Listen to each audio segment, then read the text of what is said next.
أعوذ بالله من الشيطان الرجيم. بسم الله الرحمن الرحيم. الحمد لله الذي أنزل على عبده الكتاب ولم يجعل له عوجا قيما لينذر بأسا شديدا من لدنه ويبشر المؤمنين الذين يعملون الصالحات عنا لهم أجرا حسنا ماكسين فيه عبدا وينذر الذين قالوا اتخذ الله ولدا ما لهم به من علم ولا لآبائهم كبرت كلمة تخرج من أفواههم إن يقولون إلا كذبا فلعلك باخع نفسك على آثارهم إن لم يؤمنوا بهذا الحديث أسفا إنا جعلنا ما على الأرض زينة لها لنبلوهم أيهم أحسن عملا وإنا لجاعلون ما عليها صعيدا جرزا أم حسبت أن أصحاب الكهف والركيم كانوا من آياتنا عجبا إذ عوى الفتية إلى الكهف فقالوا ربنا آتنا من لدنك رحمة وهيئ لنا من أمرنا رشدا فضربنا على آذانهم في الكهف سنين عددا ثم بعثناهم لنعلم أي الحزبين أحصى لما لبثوا أمدا نحن نقص عليك نبعهم بالحق إنهم فتية آمنوا بربهم وزدناهم هدى وربطنا على قلوبهم إذ قاموا فقالوا ربنا رب السماوات والأرض لن ندعو من دونه إلها لقد قلنا إذا شططا هؤلاء قوم اتخذوا من دونه آلهة لولا يعتون عليهم بسلطان بين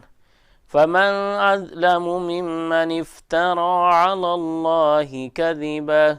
وإذ اعتزلتموهم وما يعبدون إلا الله فأووا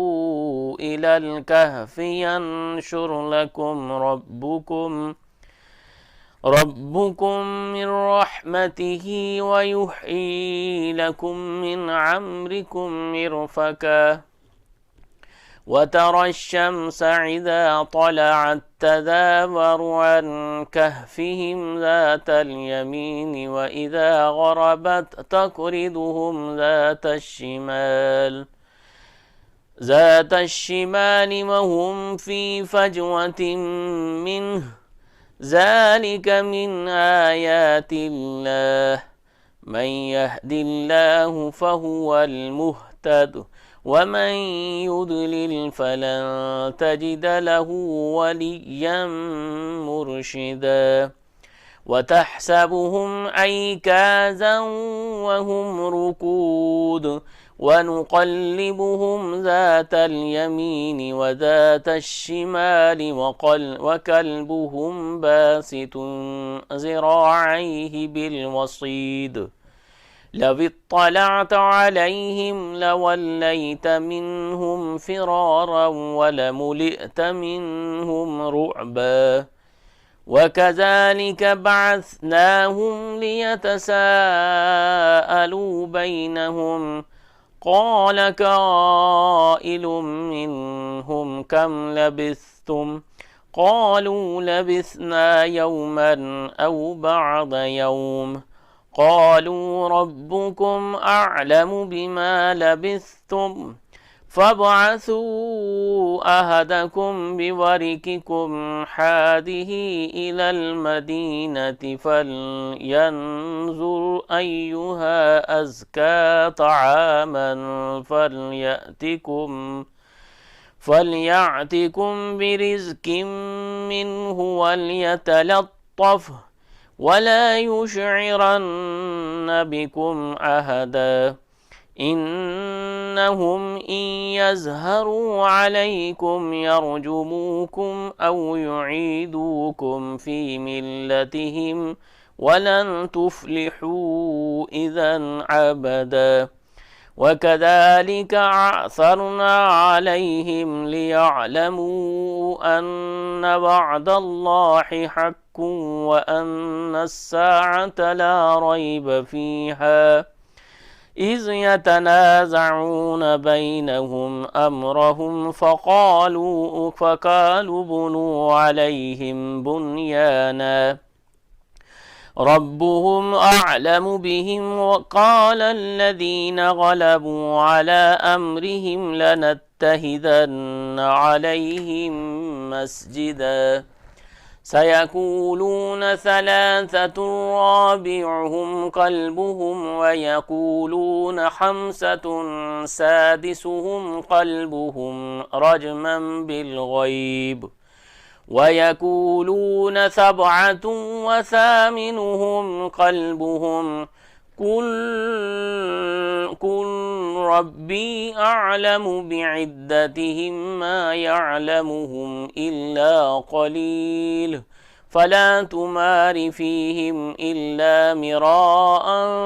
ظاهرا ولا تستفت فيهم منهم أحدا ولا تقولن لشيء إني فاعل ذلك غدا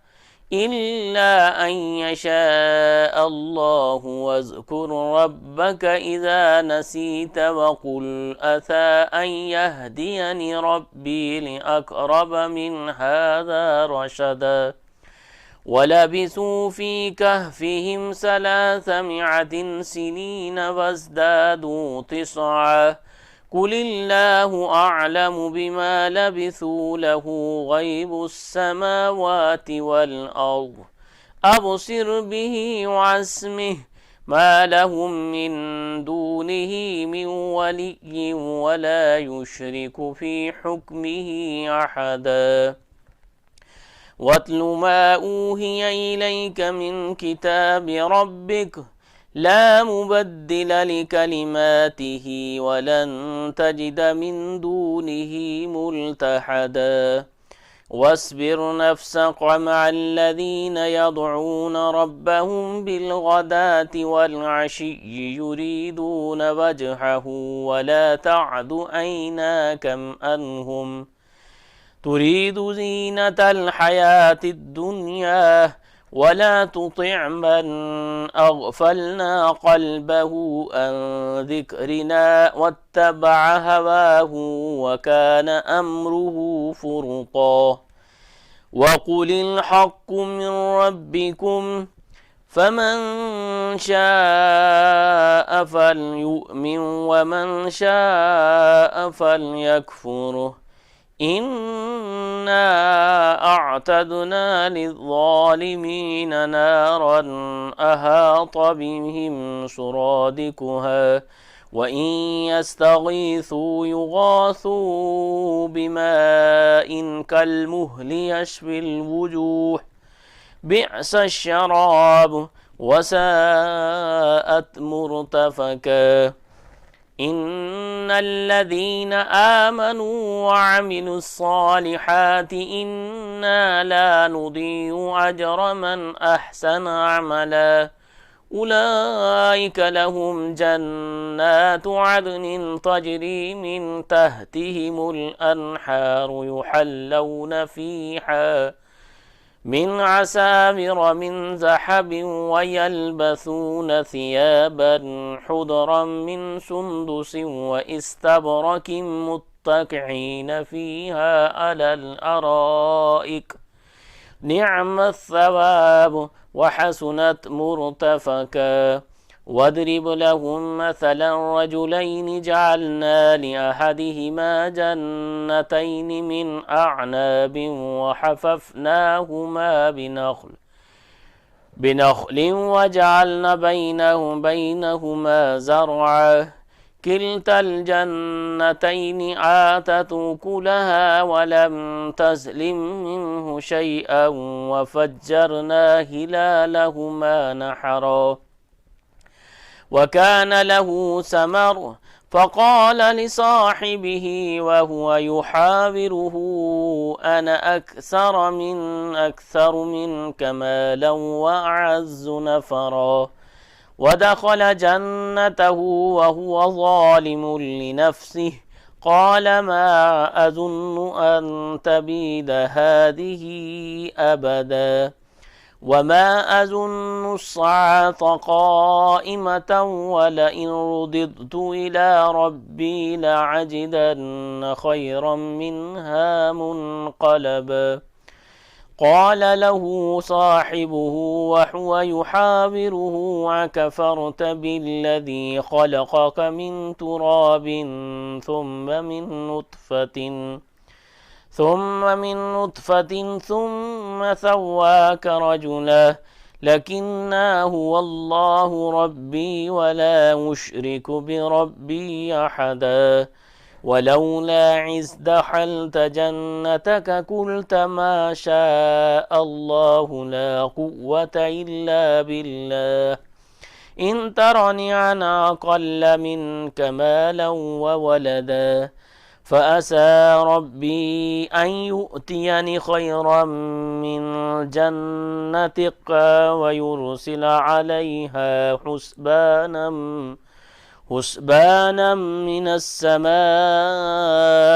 فتصبح صعيدا زلقا أو يصبح ماؤها غورا فلن تستطيع له طلبا وأحيط بثمره فأصبح يقلب كفيه على ما أنفق فيها وهي خاوية على عروشها ويقول يا ليتني لم أشرك بربي أحدا ولم تكن له ولافعة ينصرونه من دون الله وما كان منتصرا هنالك الولاية لله الحق هو خير ثوابا وخير عقبا واضرب لهم مثل الحياة الدنيا كماء إن أنزلناه من السماء فاختلط به نبات الأرض فأصبح هشيما تزروح الرياح وكان الله على كل شيء مقتدرا المال والبنون زينة الحياة الدنيا والباقيات الصالحات خير عند ربك ثوابا وخير عملا ويوم نسير الجبال وترى الأرض بارزة وحشرناهم فلم نغادر منهم أحدا وأردوا على ربك صفا لقد جئتمونا كما خلقناكم أول مرة بل زعمتم أن لن نجعل لكم موعدا ووضع الكتاب فترى المجرمين مشفقين مما فيه ويقولون يا ويلتنا ما لهذا الكتاب لا يغادر صغيرة ولا كبيرة إلا أحصاها ووجدوا ما عملوا حاضرا ولا يظلم ربك أحدا وإذ قلنا للملائكة اسجدوا لآدم فسجدوا إلا إبليس كان من الجن ففسق عن أمر ربه أفتتخذونه وذريته أولياء من دوني وهم لكم عدو بئس للظالمين بدلا ما أشهدتهم خلق السماوات والأرض ولا خلق أنفسهم وما كنت متخذ المضلين عضدا ويوم يقول نادوا شركائي الذين زعمتم فدعوهم فلم يستجيبوا لهم وجعلنا بينهم موبقا ورعى المجرمون النار فظنوا أنهم مواقعوها ولم يجدوا عنها مصرفا ولقد صرفنا في هذا القرآن للناس من كل مثل وكان الإنسان أكثر شيء جدلا وما منع الناس أن يؤمنوا إذ جاءهم الهدى ويستغفروا ربهم إلا أن تأتيهم سنة الأولين أو يأتيهم العذاب قبلا وما نرسل المرسلين إلا مبشرين ومنذرين ويجادل الذين كفروا بالباطل ليدحضوا به الحق واتخذوا آياتي وما أنذروا حذوا ومن أظلم ممن ذكر بآيات ربه فأعرض عنها ونسي ما قدمت يداه إنا جعلنا على قلوبهم أكنة أن يفقهوه وفي آذانهم وقرا وإن تدعوهم إلى الهدى فلن يهتدوا إذا أبدا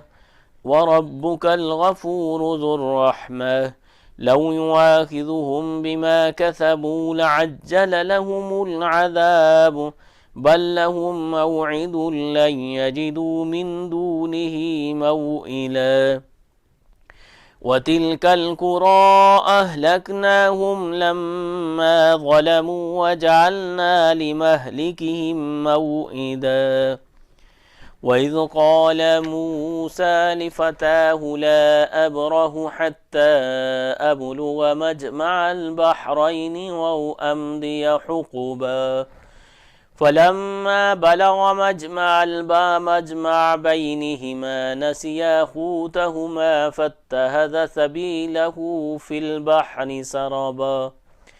فلما جاوزا قال لفتاه آتنا غداءنا لقد لقينا من سفرنا هذا نصبا قال أرأيت إذ عوينا إلى الصخرة فإني نسيت الحوت وما أنسانيه إلا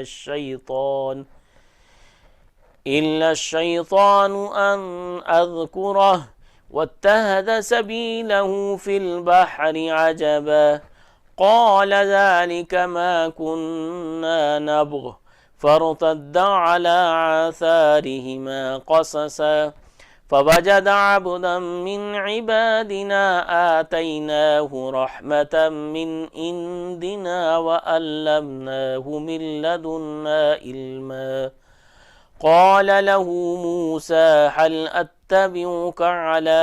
أن تعلمني مما علمت رشدا قال إنك لن تستطيع معي صبرا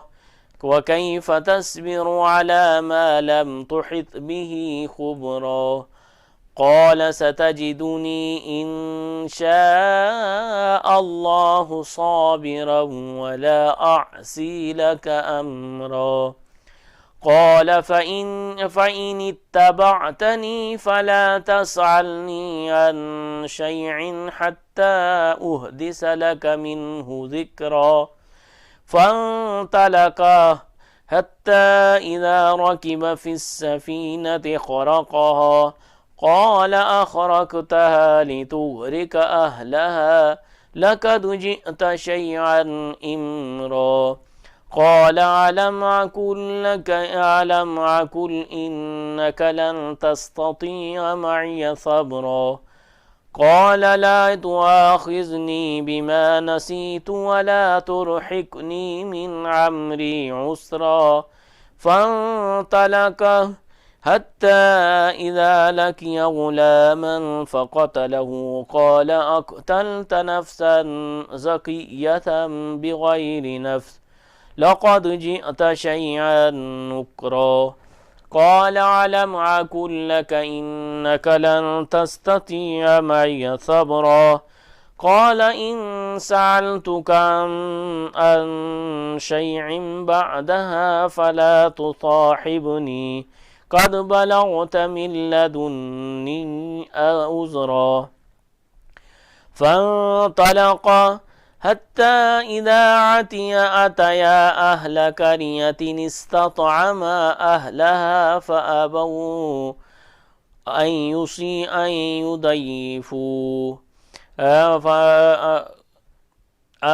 يضيفوهما فوجد فيها جدارا يريد أن ينقض فأقامه. قال لو شئت لاتخذت عليه أجرا. قال هذا فراق بيني وبينك سأنبئك بتأويل ما لم تستطع عليه صبرا. أما السفينة فكانت لمساكين يعملون في البحر فأردت أن أعيبها وكان وراءهم ملك يأخذ كل سفينة غصبا. وأما الغلام فكان أبواه مؤمنين فخشينا أن يرهقهما طغيانا وكفرا فأردنا أن يبدلهما ربهما خيرا منه زكاة وأقرب رحما. وأما الجدار فكان لغلامين يتيمين في المدينة وكان تحته كنز لهما وكان أبوهما صالحا فأراد ربك أن يبلغ أشدهما ويستخرج كنزهما رحمة من ربك وما فعلته عن أمري ذلك تأويل ما لم تستطع عليه صبرا. ويسألونك عن ذي القرنين قل سأتلو عليكم منه ذكرا. إنا مكنا له في الأرض وآتيناه من كل شيء سببا فأتبع سببا حتى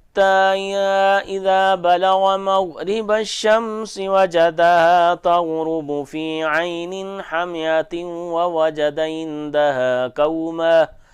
قلنا يا ذا القرنين إما أن تعذب وإما أن تتخذ فيهم حسنا. قال أما من ظلم فسوف نعذبه ثم يرد إلى ربه فيعذبه عذابا نكرا. وأما من آمن وعمل صالحا فله جزاء الحسنى وسنكون له من أمرنا يسرا. ثم أتبع سببا حتى إذا بلغ مطلع الشمس وجدها تطلع على قوم لم نجعل لهم من دونها سترا. كذلك وقد أحطنا بما لديه خبرا. ثم أتبع سببا حتى إذا بلغ بين السدين وجد من دونهما قوما لا يكادون يفقهون قولا قالوا يا ذا القرنين إن يعجوج ومعجوج مفسدون في الأرض فهل نجعل لك حرجا على أن تجعل بيننا وبينهم سدا قال ما مكني فيه ربي خير فأعينوني بقوة أجعل بينكم وبينهم ردما آتوني زبر الحديد حتى إذا ساوى بين الصدفين قال انفخوا حتى إذا جعله نارا قال آتوني أفرغ عليه قطرا فما استطاعوا أن يزهروه وما استطاعوا له نقبا قال هذا رحمة من ربي فإذا جاء وعد ربي جعله دقاء وكان وعد ربي حقا وتركنا بعدهم يومئذ يموج في بعض ونفخ في الثور فجمعناهم جمعا وعرضنا جهنم يومئذ للكافرين أرضا الذين كانت أعينهم في غطاء عن ذكري وكانوا لا يستطيعون سمعا أفحسب الذين كفروا أن يتخذوا عبادي من دوني أولياء إنا أعتدنا جهنم للكافرين نزلا قل هل ننبئكم بالأحسرين أعمالا الذين ضل سعيهم في الحياة الدنيا وهم يحسبون أنهم يحسنون صنعا أولئك الذين كفروا بآيات ربهم ولقائه فحبطت أعمالهم فلا نقيم لهم يوم القيامة وزنا ذلك جزاؤهم جهنم بما كفروا واتخذوا آياتي ورسلي حزوا إن الذين آمنوا وعملوا الصالحات كانت لهم جنات الفردوس نزلا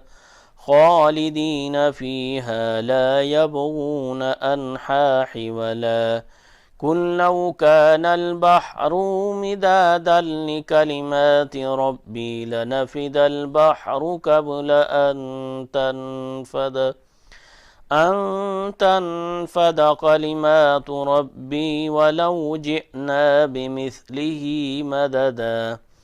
قل إنما أنا بشر مثلكم يوحى إلي أنما إله